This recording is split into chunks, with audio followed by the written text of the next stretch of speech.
In this video, I'll show you how to connect your Hostinger domain to your Shopify store, so you can have a professional website with your own domain name. Step 1. Log into Hostinger.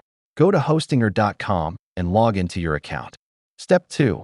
Access DNS settings. From your dashboard, select Domains, Manage, DNS Zone Editor. Step 3. Add Shopify records.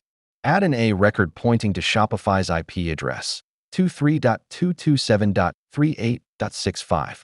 Add a name record for www, pointing to shops.myshopify.com. Step 4. Configure Shopify domain settings. In your Shopify admin panel, go to Settings Domains and click Connect Existing Domain. Enter your Hostinger domain and follow the verification steps. Important notes: DNS changes can take up to 48 hours to propagate. Make sure to remove any conflicting A or name records in Hostinger. After verification, set your Hostinger domain as the primary domain in Shopify.